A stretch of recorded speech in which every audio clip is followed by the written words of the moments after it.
ಭಾರತೀಯ ಆಯುರ್ವೇದದ ವಿಜ್ಞಾನವು ಆರೋಗ್ಯದ ಹಲವು ಸಮಸ್ಯೆಗಳಿಗೆ ಪರಿಹಾರಗಳನ್ನು ಒದಗಿಸುವುದಲ್ಲದೆ ಆರೋಗ್ಯವನ್ನು ಹೇಗೆ ಕಾಪಾಡಿಕೊಳ್ಳಬೇಕು ಎಂಬುದರ ಬಗ್ಗೆಯೂ ಕೂಡ ವಿವರವಾಗಿ ಹೇಳುತ್ತದೆ. ನಮಗೆ ವ್ಯಾಪಕವಾಗಿ ಲಭ್ಯವಿರುವ ವಸ್ತುಗಳಿಂದ ಹಿಡಿದು ವಿರಳವಾಗಿ ಲಭ್ಯವಿರುವ ವಸ್ತುಗಳ ಕುರಿತು ಪ್ರಯೋಜನಗಳನ್ನು ಆಯುರ್ವೇದದಲ್ಲಿ ತಿಳಿಸಲಾಗಿದೆ. ಆಯುರ್ವೇದದಲ್ಲಿ ಅಶ್ವಗಂಧಕ್ಕೆ ಅತ್ಯುನ್ನತ ಸ್ಥಾನವನ್ನು ಕೂಡ ನೀಡಲಾಗಿದೆ. ಹಾಗಿದ್ರೆ ಏನಿದು ಅಶ್ವಗಂಧ?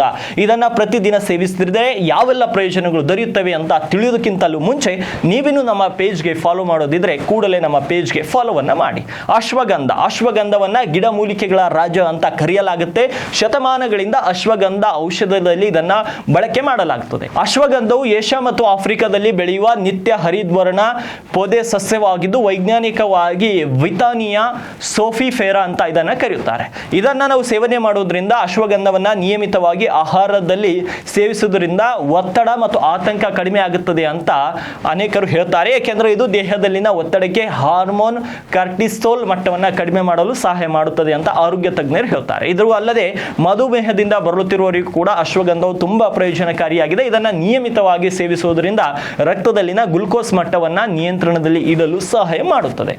ಹಾಗಾಗಿ ಅಶ್ವಗಂಧವನ್ನ ಗಿಡಮೂಲಿಕೆಗಳ ರಾಜ್ಯ ಅಂತ ಯಾಕೆ ಕರೀತಾರೆ ಅಂದ್ರೆ ಈ ರೀತಿಯ ಆರೋಗ್ಯ ಲಾಭಗಳು ಇರುವ ಕಾರಣಕ್ಕಾಗಿ. ಹಾಗಾಗಿ ಅಶ್ವಗಂಧ ಅಂದ್ರೆ ಮೂಗು ಮುರಿಯುವಂತವರಿಗೆ ಈ ವಿಡಿಯೋವನ್ನ ಶೇರ್ ಮಾಡಿ.